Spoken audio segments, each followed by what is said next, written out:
What's up, everyone? Welcome back to Conflicts of Interest. This is episode 215. I'm the host, Kyle Anzalone. Today I have an interview with anti-war combat vet Henri Henrikson. He is the co-host of the Fortress on a Hill podcast, along with previous guest of the show, Major Danny Sherjan. Henry and me break down Biden's first year foreign policy in Iraq, Afghanistan, and Syria, and also talk a little bit about, his motivation and journey and experiences as a soldier and how that led him to become anti-war. So a show today that I know everybody's going to love. Really recommend checking out the Fortress on a Hill podcast. They have a lot of great content coming up, including interviews with Jeffrey K., who is an expert and researcher and heroically gained a whole bunch of documents on biological weapons usage in the Korean War. Also, friend of the show, Joanne Leone, I just had him on her show, Around the Empire, to discuss that. So, if you're already subscribed to Joanne's show or anything, and I know a lot of people here like Joanne, so definitely check out all that great stuff. And then links and information in the show notes page, including to my recent appearance on Fortress on a Hill, where me and Henry discussed the airstrike and air war in Syria. So a lot of important stuff that you could go back and look at and check out.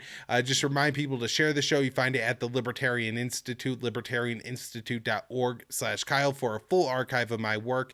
Subscribe to the show somewhere, video version at YouTube, Rumble, and Odysee, up everywhere else that you could listen to audio podcasts if you can. Ratings, reviews, anything that'll help get the podcast seen more, liking it or donating to the show. We have that information in the show notes page, the Patreon page, the Subscribe Star page, and of course all the information if you want to donate crypto to the show. Then there is the sponsor of the show, the great Paloma Verde, PalomaVerdeCBD.com, promo code PEACE. That'll save you 25% off when you spend $75 or more. Great lineup and selection of products at Paloma Verde. I'm always talking about the topicals because I absolutely love them. The sports cream is fantastic. It smells great. There's no drastic temperature changes with it. There's no, the classic old man smell or anything like that. Just good, long-lasting, quickly effective pain relief that comes with that sports cream. So I really recommend checking that out and then using the promo code PEACE when you check out. That way you support the show. All right, now let's get into the interview with Henry. Hey Henry, how you doing today? Welcome to Conflicts of Interest. I'm doing fantastic, Kyle. How about yourself? Doing great and happy to have you on the show for the first time right at the end of December, probably around the week of Christmas or so. I was on an episode of your show, Fortress on a Hill. And so, I got you on the show now, and hopefully we'll be able to, continue doing this in the future. I really enjoyed the episode you did. That I did on your show. We covered Syria, by the way, for anybody who's interested in that, the Tal and Anvil strikes. And I'll go ahead and throw a link to that in the show notes page, along with, all of your information for people to go follow you and the show that you do. Such a fantastic and important show. So anyways, Henry, talking today about Biden's first year in office. I guess he's had 1 week short of a full calendar year as we record this show today. And it seems like if it was a real president dedicated to ending wars, that would have been plenty of time to get a hell of a lot of troops home and then a hell of a lot of the terrible things done in U.S. foreign policy. But we sit here today, maybe, I don't know if Afghan's in a better situation, but at least U.S. troops in relation to Afghanistan are in a better situation. But other than that, it seems like it's status quo or worse across the board. And I want to start off today on Iraq because this is a war that hasn't gotten hardly any attention through Biden's presidency, although there's been well over 1,000 people killed in that war this year.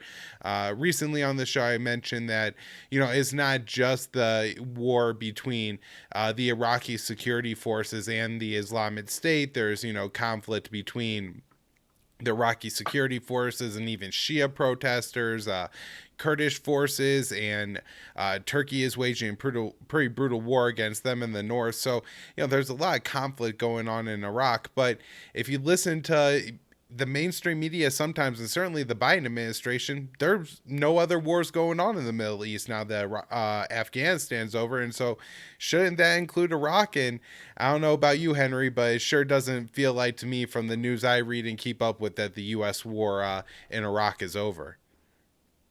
No, no, it doesn't. It doesn't seem like it's over at all. And even if the troops that the U.S. still has there are fulfilling just a training function, not even doing active combat operations, their presence in the country still absolutely sends the wrong message if we say that the war in Iraq is over. And also that they end up doing leapfrogs into surrounding areas, even if what's happening in Iraq they're not actively working on. But it also, very much depends on where people decide to start history. Most of the stuff I see online these days give if they know it, they say nothing, but they usually have no idea of the state that the country's in, not just post the Iraq War from 2011, but post ISIS. And I want to say episode that you recently did talking about some of those after effects in Afghanistan, Iraq, Syria. You mentioned that there are currently 5,000 orphans. Five Um, million. cur- Excuse me, 5 million. Yeah, I was like 5,000. That's way too small a number. Sorry, 5 million Iraqi orphans that don't have parents, that are certainly, if they're surviving at all, they're surviving with distant relatives or in refugee camps, which is no better at all. Um, and but that is the state that we have left it there. Our official campaign when President Obama wound down the war in 2011, it really feels like that both the mainstream media and veterans in general haven't made a mental trip back and seen, what's really actually happening in this place, a place that the United States devoted so many years and so many thousands of troops to protecting democracy. It's the dumbest thing ever, but it really shows how little humanity our defense policy allows for. And yeah, it's and speaking of veterans, just while I had this on my mind, I um, I was going to mention a story from my time in Iraq, my first tour in Iraq. Um, it was in very early April 2004. And so during that time that the Mahdi army there in central Iraq was really, really hitting the U.S. forces there hard in different areas, and especially where I was down in Diwania, both the city and the province. It's about 3 hours south of Baghdad. So we had had a long mission day already. We came back, we bedded down for the night, and then we got woken up about 10 p.m. That our platoon, which at the time was attached to a cavalry regiment, we were doing direct support for them. We were told that we had to go to every single Iraqi police station in the city of Diwania that night. Diwania is about 400,000 people, so I think there are 16 precincts and the headquarters. One of, or actually, I think there's a couple of them, but anyway, so we had 16 different places we had to go, different amounts of time at each, and the whole point is we were deliberately going there to tell the Iraqi police not to flee their posts, to stand their ground if their stations are attacked, because we were anticipating that. I don't think our presence or our words made that any better in that situation. But anyways, we were on our way to the very first station. We'd been out of the camp for under 10 minutes, and my truck got hit by an IED on a roadside bomb on the passenger side. And thankfully, it was about a quarter size hole. It didn't go through the armor, thankfully for us, and especially for my team leader. I was driving; he was on the passenger side. It rang the bell, something fierce of my gunner, though. He got thrown from the turret down in, and we were kind of, there was a few moments there we were trying to compose ourselves, big cloud of debris and everything. And he was okay. We figured, he's okay. And we turned around and we went back to camp, and We regrouped for a little bit, and then he stayed back because he had hurt his back, and I jumped up in the gun and in the turret, and I cannot tell you the level of fear that came at that moment.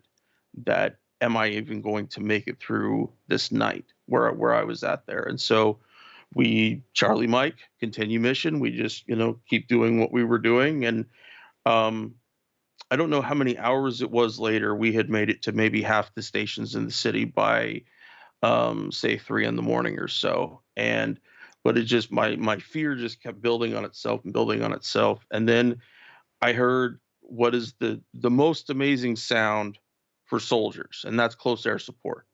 And there were a couple of Kiowa helicopters that came from a base up near Babylon, where my company's headquarters was at, and they were there in the area for another 2 hours or so. And I don't remember them doing if they did any firing. I don't remember hearing it, but just in terms of that, we knew the insurgents would go home. It was just that there wasn't anything they could do, especially in the darkness. Um, and so but I remember telling people after, and this was of course years later reflecting on it, that I felt a little bit like that was the voice of God, that God came to protect me in that moment. And so a long time later I was reflecting on different experiences from the war, and it suddenly hear those helicopters, but I didn't spend very much time thinking about what it actually meant to the people that lived there, that the fear and anxiety it would create in people, even if there was no actual action near their home, that the psychological effect of that being there and all the time, depending on what kind of offensives were going on, that there could be air support all over the place. Not that seeing columns of Humvees and tanks and stuff is any better, but there's something really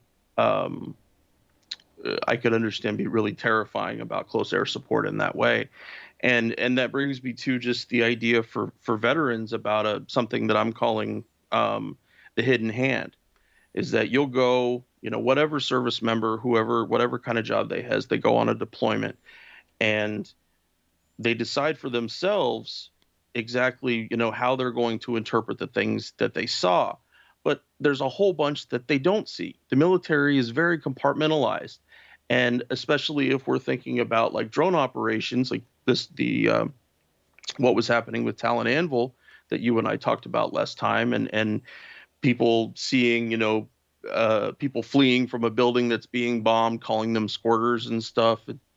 Super morbid. I understand it, but looking back at it now, is that the understanding that so many of these places that were believed to have insurgents in them actually only had civilians, or they had a huge number of civilians for the number of people that they were actually trying to take out, blaming secondary explosions on, or using that as an excuse to say, we didn't know, we didn't understand that there was all this ammonium nitrate nearby, or whatever it happens to be, whatever dumb excuse that they want to make. And it's what was the thing that the stupid thing Donald Rumsfeld used to say, the unknown unknowns, Yeah. is the if you're in the military, almost 99% of everything else, well, actually, it's even way bigger than that. 99.999% of everything that happens in the military are things that you never see, you never experience, you don't properly get any kind of viewpoint on anything. And I connect that back to, talking about Talon Anvil, this huge juxtaposition of different agencies and people who have different standards and different mindsets about things. And that, I know you and I talked about this with the Syria episode, is that to see CIA guys and Air Force intel guys actually turn people in, how far that has to go, like Eddie Gallagher, is that it shouldn't happen that way. But when it does, that it's gotten so bad that even the people that are inside are having having bigger judgments about it. Um, but yeah, I think that part of being an anti-war veteran and is really about understanding that you saw things through a pinhole, and now you have to spend a bunch of time seeing what's happening in all the other pinholes. If the only If the only war that existed that means anything to you is the one that you experienced, how do you have any kind of concept of what war really is, or of how America wages it? Yeah, and I guess so. As you're pointing out, maybe just to give an example here, we saw with the collateral murder video, what the close air support could do and means to Iraqi civilians, and I Hmm. believe that video actually is filmed after this event you're talking about in 2004. But I Yeah. would I would assume that U.S. close air support, like the collateral murder video, is just one example of something that happened and quite often, and not something that just happened once. And it's just the crazy anti-war people that are trying to make a mountain out of this. One war through a soda straw kind of example. I mean, they want to make this out to be the whole thing. But so for you, hearing the helicopter was the, like you said, like the sound of God or something, like save salvation. But for the other people, the exact opposite. And now we're looking on, this is what, we're 15, 16 years after when you were there. I guess the first time, then you were there second time as well, so that may only be 15 years. Crazy to think about how long this has been. But that they've been subject to this constantly. And I'm sure even they'll say that the U.S. military presence is now just training in Iraq. That means they're still flying around on helicopters to different areas of Iraq, different bases, back and forth, and resupplying in Syria.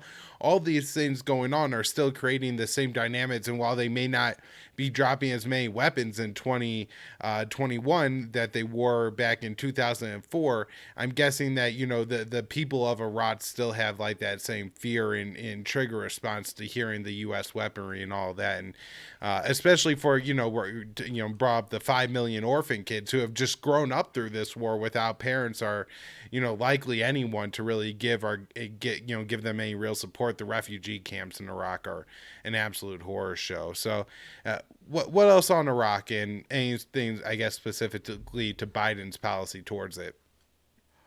Um, I think it's beyond abhorrent that I don't know how many times they voted for it now, but that the Iraqi parliament, the prime minister, these different forces that are still in Iraq have asked us to leave repeatedly.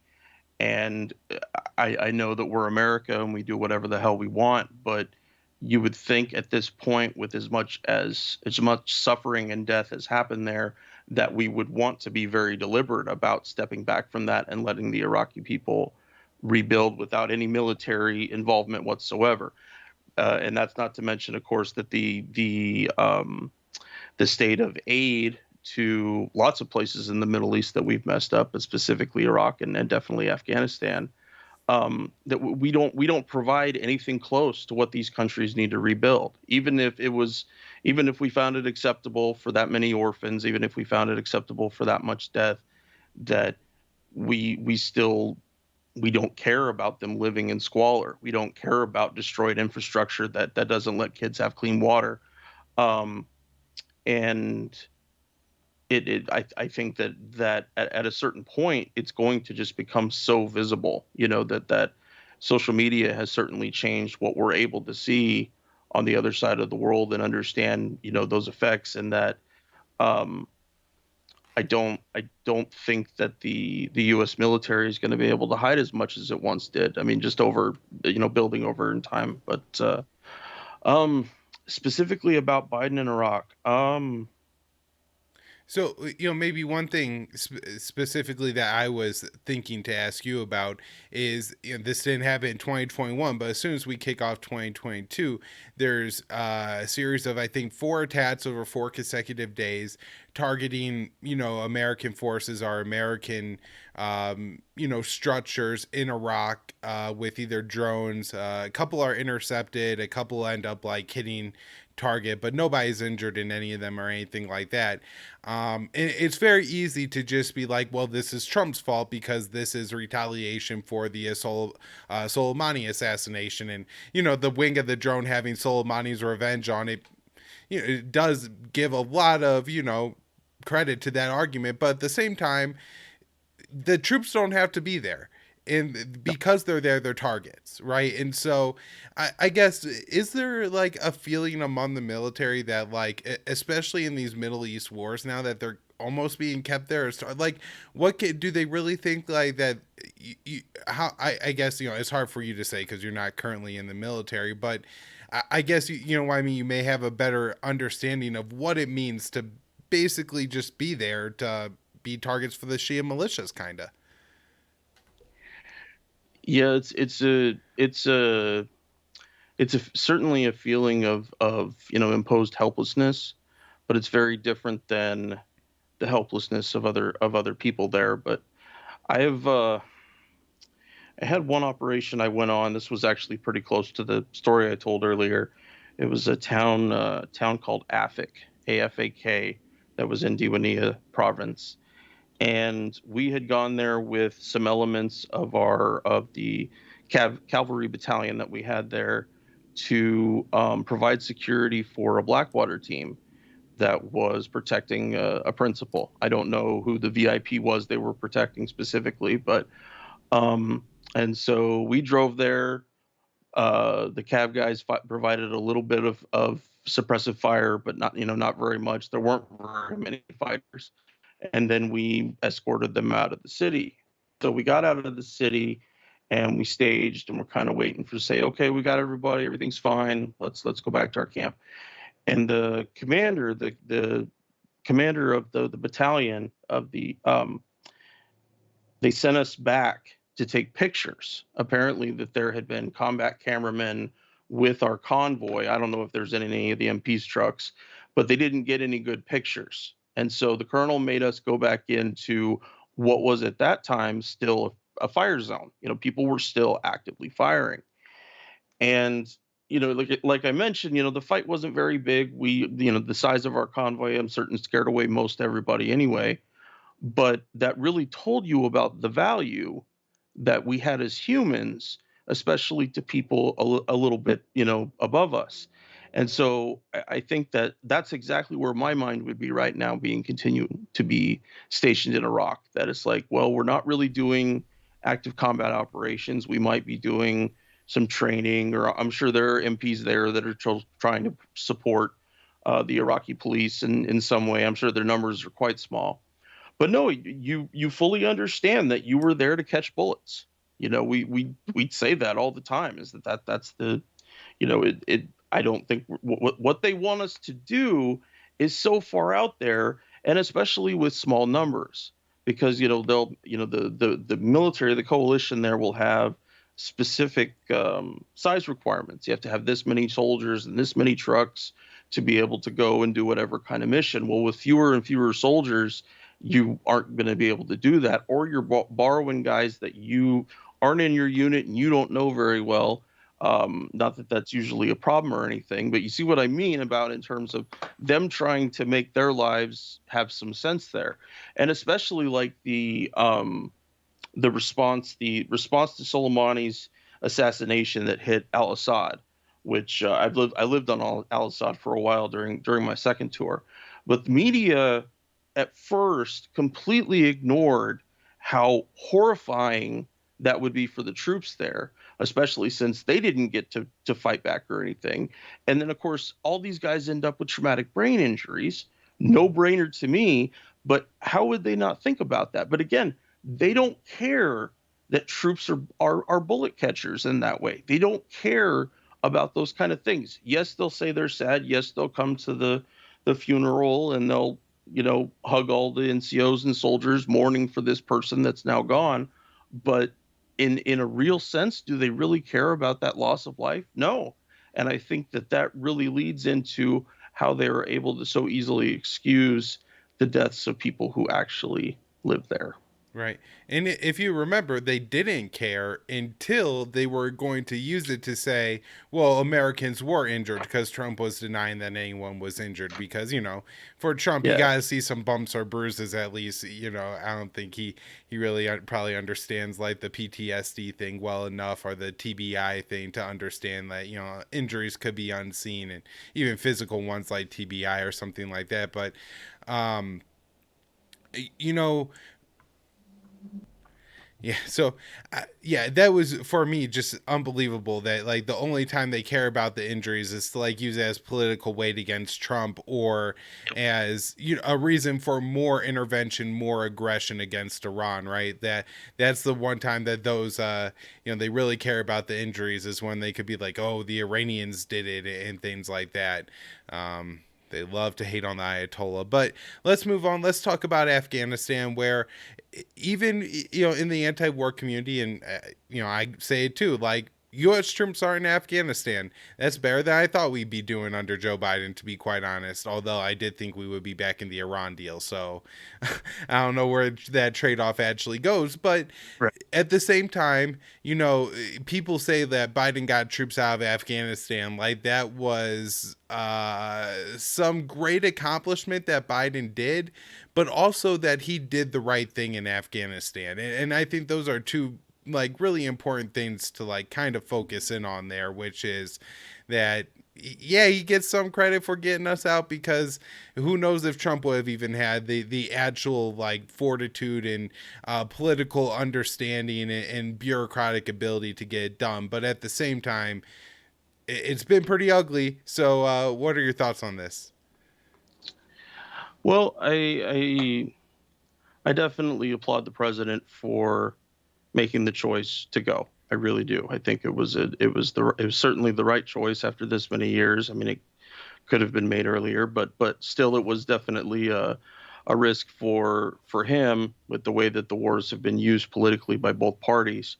However, I think that at it's at that particular point that anything good we could say about Biden's involvement stops. Yes, the war ended, but the you know we're now dealing with a huge starvation risk for the inhabitants of Afghanistan. That and I want to stop on that for just a second. That the severe acute malnutrition. That's the big long jumbled phrase that they use. Starvation. Let's remember our George Carlin here. Kids are starving. That's I mean we the additional language, even if they know that it means that people are starving, I think that let's slim that down a little bit. Let's simplify that down because I think people really need to hear that. I think they need to hear how many children are risking actual starvation right now from a place that we spent 2 decades in, and yet our we haven't released really any sanctions that I know of, or if they have, they've been very small and not effective. There's all the money that is being held away from the Taliban because it is the Taliban, despite the fact that they are the controllers of the Afghan government now. That's who they are, and we need to treat them that way. Except Americans can't do that. We can't give things to evil people and let them feed their evil children and all that if that's the only way we can see it. Um, and but it and I guess it just I go back to what I was saying about Iraq in terms of the lack of care. That you could see that in the evacuation. You could see how haphazard any kind of planning was to help evacuate Afghans and try to do it with some sense of safety. To me, and I know it was. I mean, maybe militarily it might be seen as a small thing, but the fact that everybody evacuated, all the troops left, and then the Marines had to go back in to resecure the airport. Why did whoever was securing the airport in the first place leave at that particular point? And it just goes back to how little we care. We don't care about what we leave behind. We don't care about the fact that negotiating for the end of the war was something that could have happened in December of 2001 as the Taliban offered to sit down with us. And of course, George Bush, we don't negotiate, we don't do anything like that. Um, and then it just and being used by multiple administrations for their own ends in their own ways. It's obvious it wasn't important to W when he went in the first place. It was more important to Obama, but there was no hope for it. There was no hope for it changing. Danny said it to me a million times. If 2,500 troops, whatever the tiny number we had right before we left, couldn't do anything, or excuse me, if 100,000 troops couldn't do anything, what are 2,500 folks going to do? Really? I mean, what can they really do in that spot?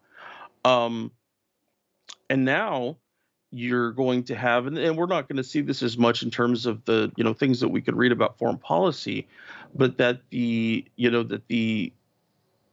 NCOs and officers going back to the states following this are going to have glowing positive bullets in their officer evaluation reports and in the non-commissioned officer evaluation reports, say that they took care of this many millions of dollars of machinery, or they led this many soldiers, or whatever it is. It's like, it has nothing to do with reality, has no bearing, no weight whatsoever on what actually happened.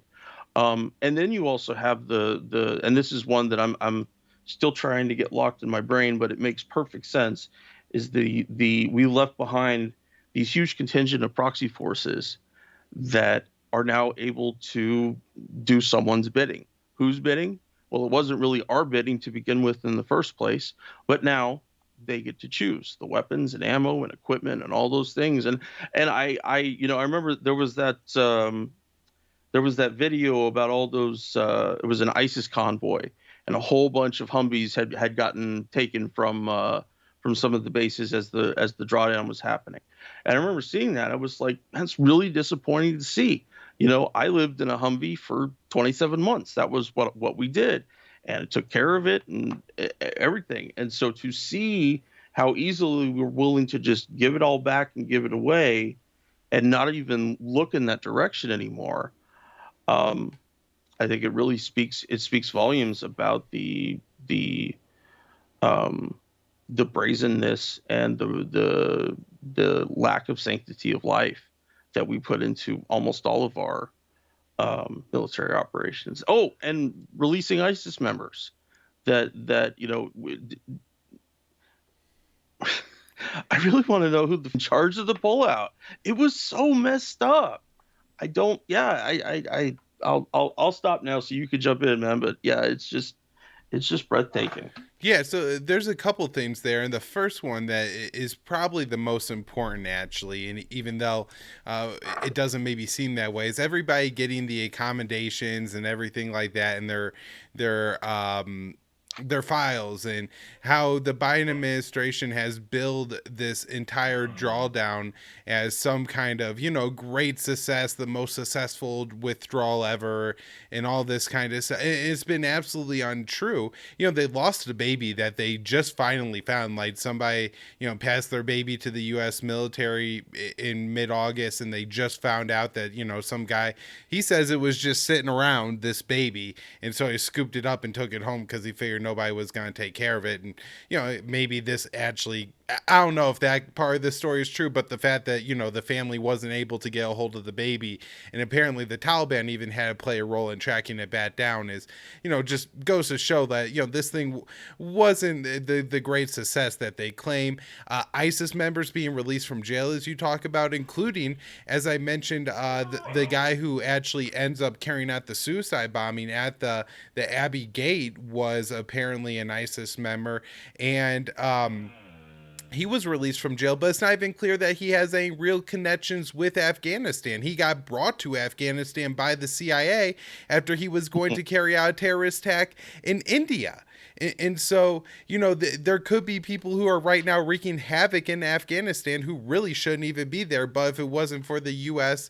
aggression, and not that I really want the U.S. to like pit these guys up and throw them in Gitmo or anything like that. But look, if you're accusing them of being terrorists, charge them with a crime, run them through the justice system. You convict terrorists all the time on, really flimsy cases. So if this guy's an actual terrorist, I'm guessing, that they wouldn't have that much issue. Or, if he's a terrorist in India, give him over to the Indian government. Not that that's a fantastic choice, but look, leaving them in Afghanistan to become the problem of the Afghan people really isn't fair to the Afghans. And so, as you point out, this whole thing was an absolute mess. And the one person it seems that was punished for it at all was and not that I want to make a great big hero of this guy, because I don't know a ton about him, but Stu Scheller, who was the Marine who's called for high level accountability, ends up being told not to post things on the internet and posting things on the internet, and then he gets court martial. I think makes a plea and just ends up leaving the military. But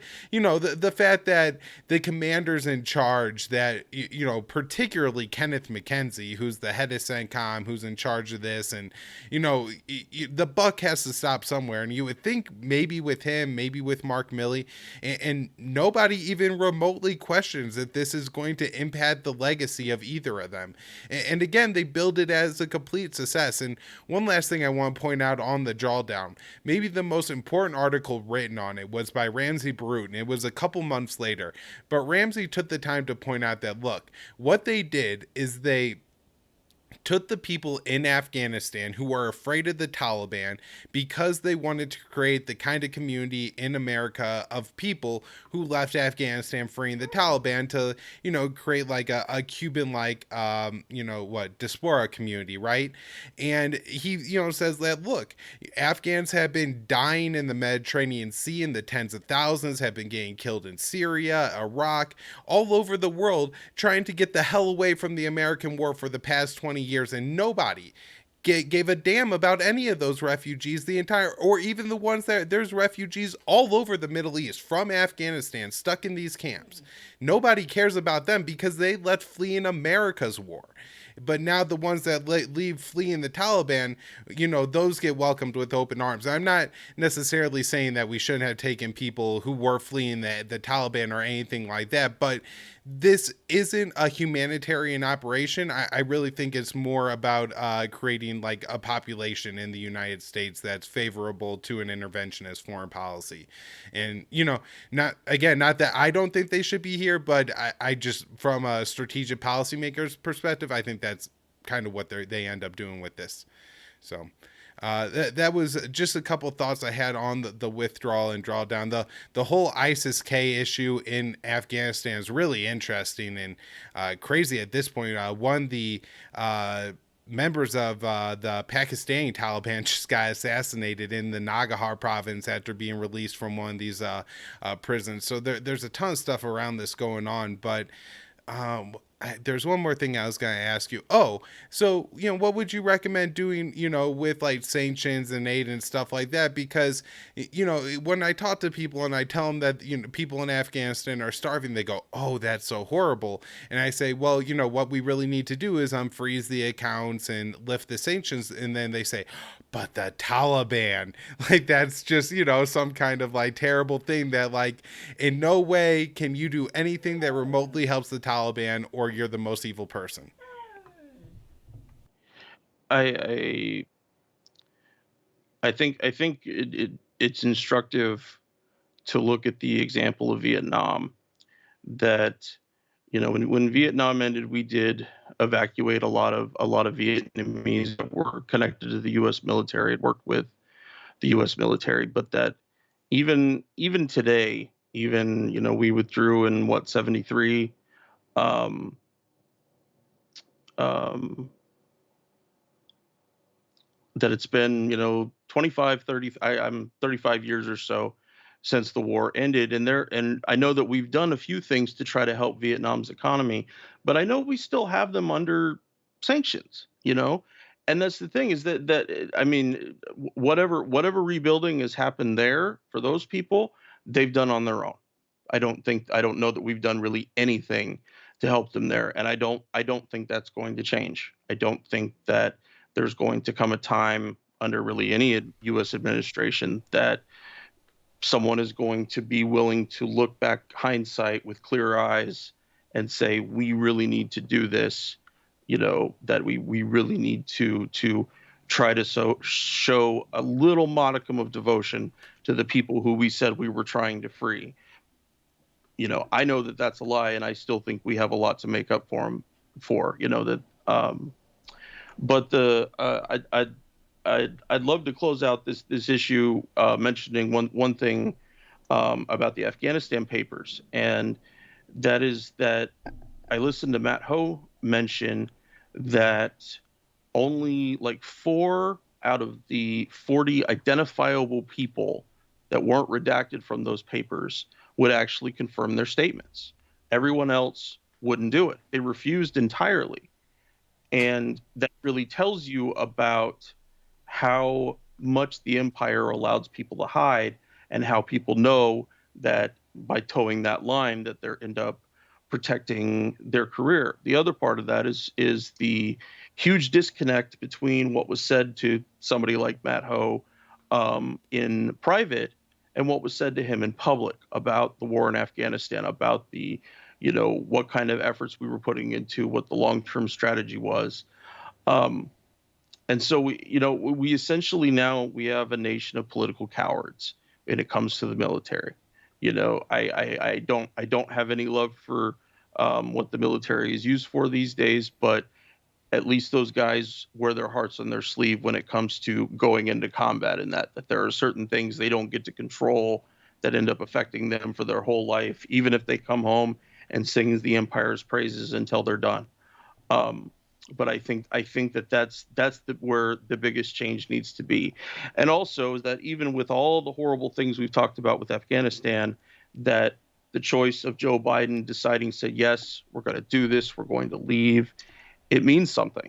I don't think it means as much as we need to do to help the entire Middle East, but especially Afghanistan, Iraq, Syria.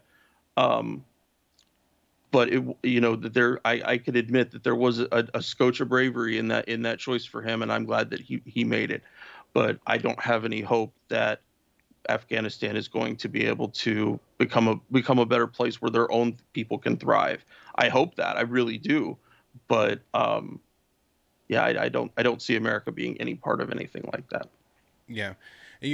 I'm guessing that, the numbers from the that are predicted saying that like 1 million children are going to starve and possibly to death this winter in Afghanistan. That number seems high, but even if it is, just a small percentage of that, Biden this winter could kill more Afghan children than the war killed. And so Absolutely. there is a sense that even if American troops are gone, and there's not like a perfect counterexample because the U.S. was carrying out massive airstrikes in the Trump administration to prevent a Taliban faster advance, and so to just say that, well, the counterexample would be that no American troops would die because American troops weren't dying in Afghanistan prior to the withdrawal, and they really weren't carrying out that many airstrikes. Like the war would have gotten worse would Biden have chosen to stay, but without the economic war, without the sanctions, that wouldn't have existed otherwise, and so that Afghanistan wouldn't be facing the crisis that it is right now. Although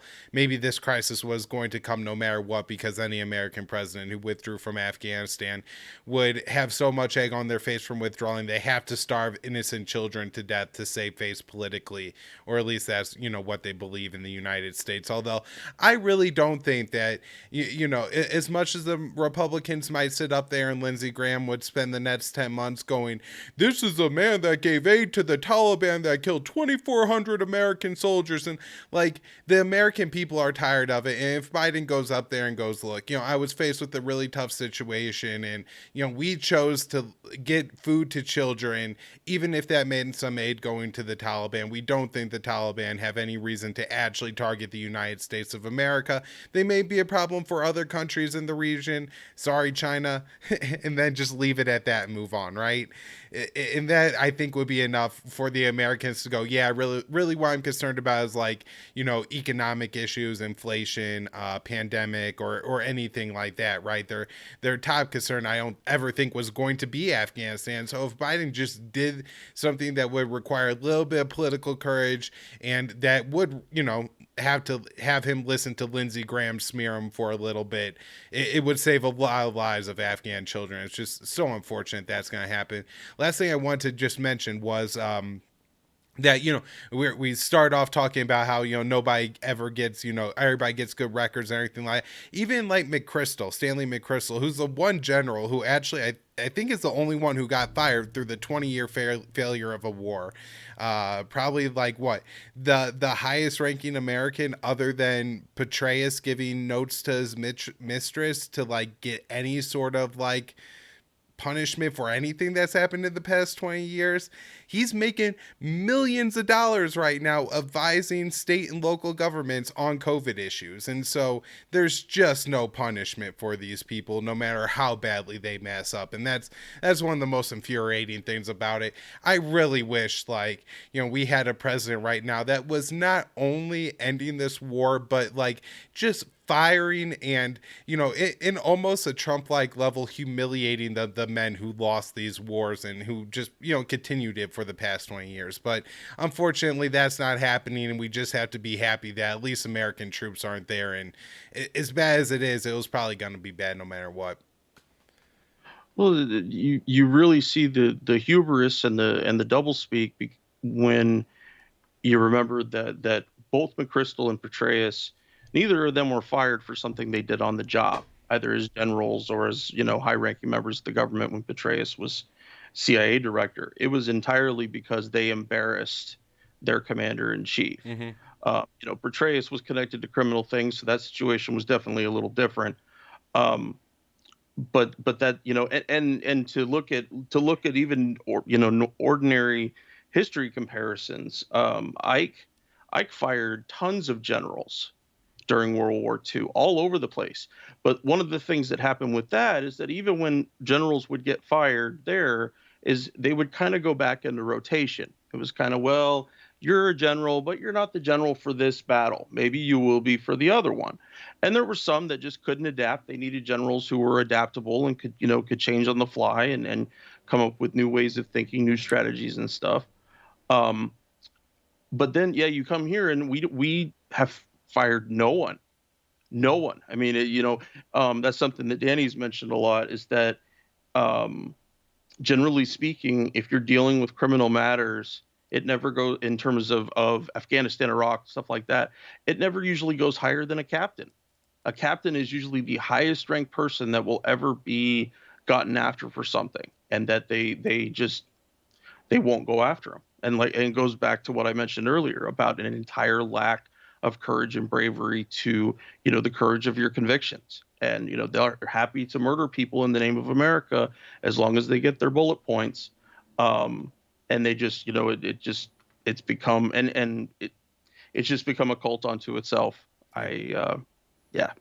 And you're talking about, you've said Danny a couple times, just so if anybody's, Danny Sherjan, he's a former major in the U.S. Army. And actually, on that specific topic, I want to say it was the fall of 2019. If you go, there's 4 articles or so at antiwar.com where Danny writes about, people who are a little bit higher ranked than him and how they've gone on, despite all the failures actually, on the ground and in their commanding roles, to now have much higher or at least lucrative jobs.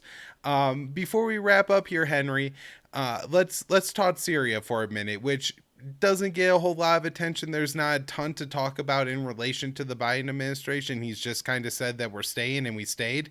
Um, I guess it's not like with Trump where, there was some waffling if we're going to stay or not. They seem pretty committed to just keeping things status quo in Syria. But at the same time, we've gotten a lot of revelations, especially over the past couple months, about the U.S. air campaign in Iraq and Syria, mostly under the Trump administration, but probably under the, I think they go back to like 2014 or so. So some of it goes back to like when Biden was vice president. However, if he is really looking to move on from these wars or to have some reform, it does seem like he could have really taken that information from the New York Times, that reporting from the New York Times, and used it to implement reforms. And I really haven't heard anything. And it seems like the administration is fine with, kind of just pretending like this was a Trump era problem and we've moved on from that now. And I'm sure that the talking heads on news have gone to their respective corners in that way. That it is that simple to just say it was Trump's fault. He was the one that ramped this up. It should have never happened that way. We're not going to do it that way at all. And off they go. And it doesn't really make a difference at that point, because by saying it was Trump's fault, sometimes people have that whole, I'm just going to forget. It's not even a problem anymore. It was Trump's thing. It's all on him. And it entirely leaves out the fact that there's almost no difference.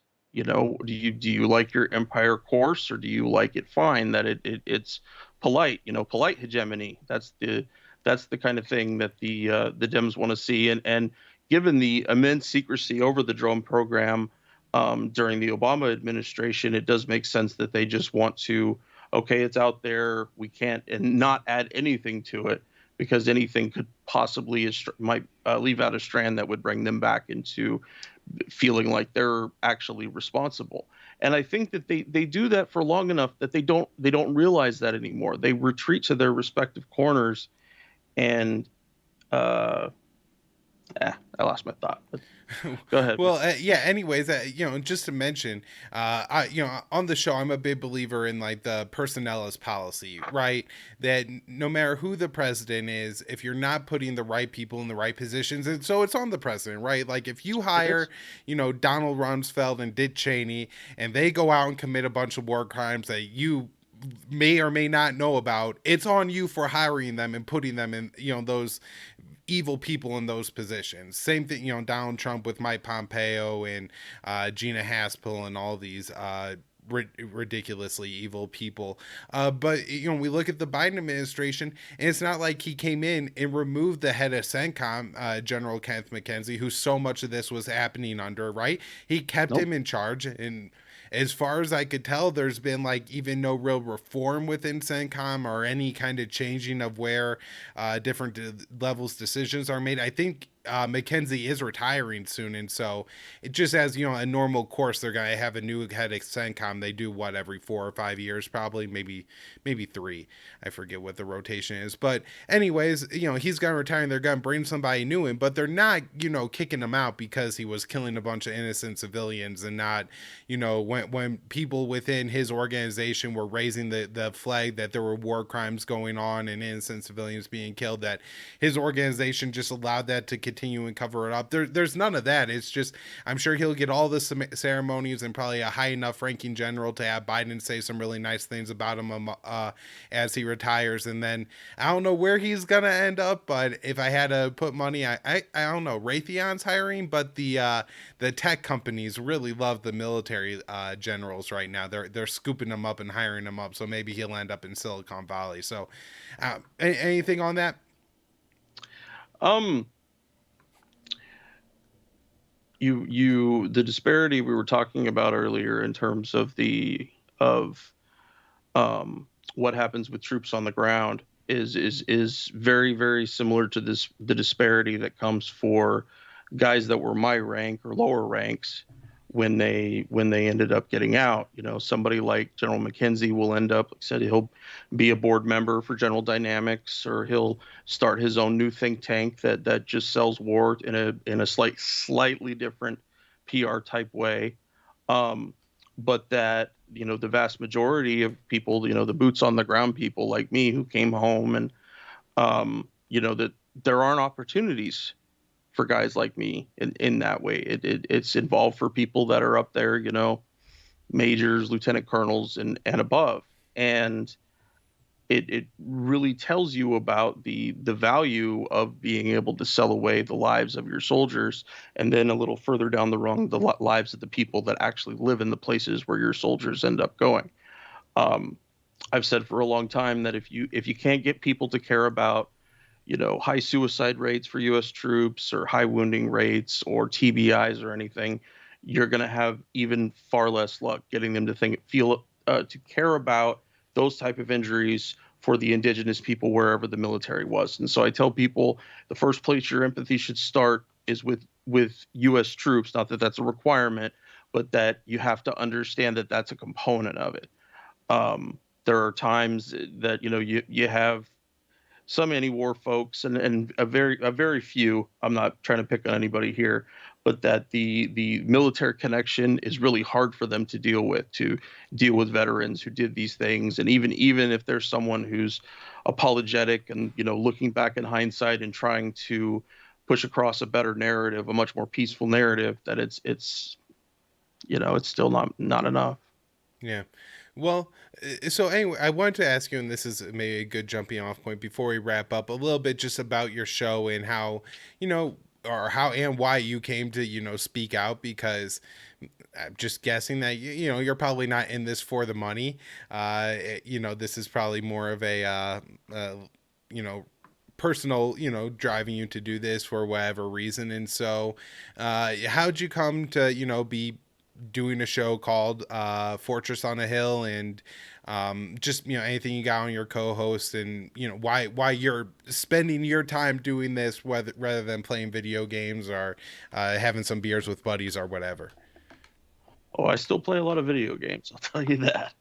Um, no, I appreciate the question. Yeah, Danny Sherson and I started Fortress on a Hill in very late 2017, and it was around that time I had started to notice a lot of the war coming home. You go back to 2014 and what was happening in Ferguson, the death of Michael Brown, and started to see these effects of the empire creeping over.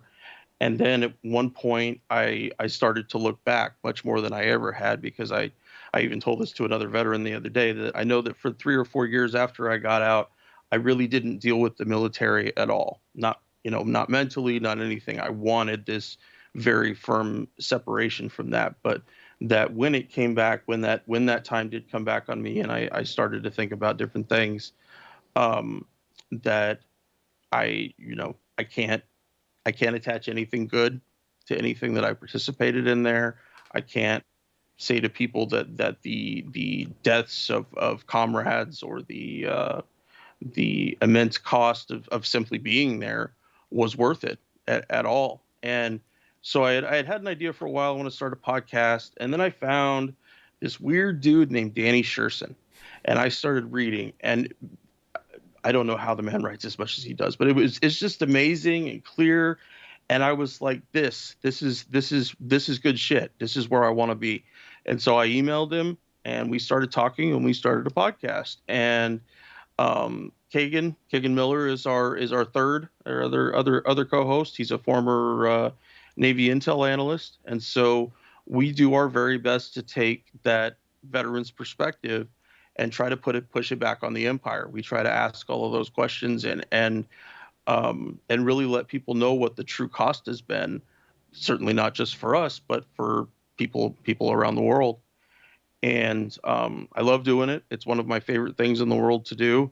Like you said, it's certainly a labor of love, but that's the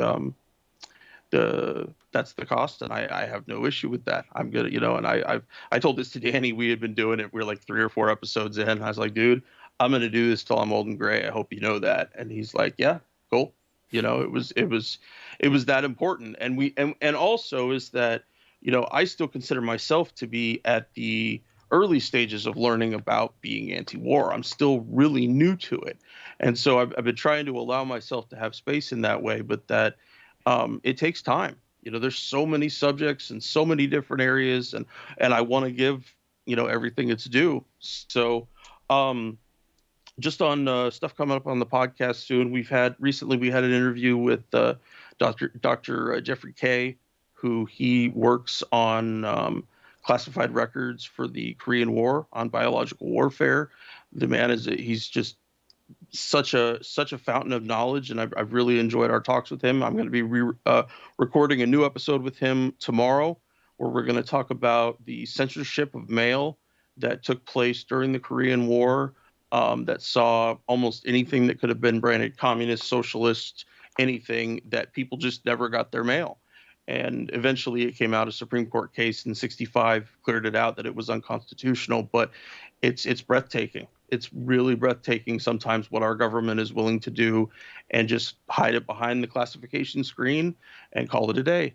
And we also we'll be having Matt Ho, who I've talked about a few times on this episode, State Department whistleblower, former Iraq Marine Corps Iraq vet.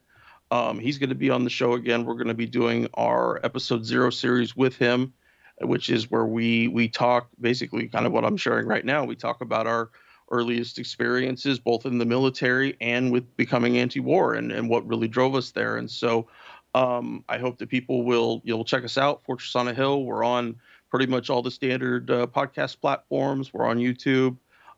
Yeah, please come and listen and send us tell us you came by.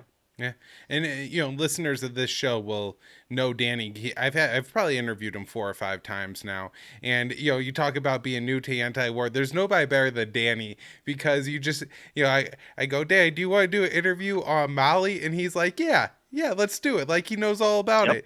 Azerbaijan and Armenia in the conflict in Nagorno-Karabakh. Danny's the person to ask. It's crazy how much the guy knows, but he's awesome. So yeah, really, I've recommended it before, even before I was on your show or anything like that, the Fortress on a Hill podcast, and continue to do that. Danny's great. Also, Matthew Ho is a past guest on this show, and one of the craziest things that I have ever heard, two of them actually, him talking about Nancy Pelosi standing up and making sure the Afghan war went on during the middle of a Democratic caucus meeting, and then John McCain being giddy about being able to bomb Libya. So there's so much good knowledge, and yeah, I'm definitely looking forward to hearing that interview with Matt. So, anyways, Henry, thank you so much for coming on the show. We'll have to continue to do this, have you on conflicts of interest. I come back on your show sometime, and please keep doing what you're doing because such an important voice and perspective that you uniquely have, since you have been in a part of the U.S. military and to Iraq and the combat vet. And you know what these Middle East wars are. So again, thank you, and we'll do this again soon. Thanks so much, Kyle. All the best, man.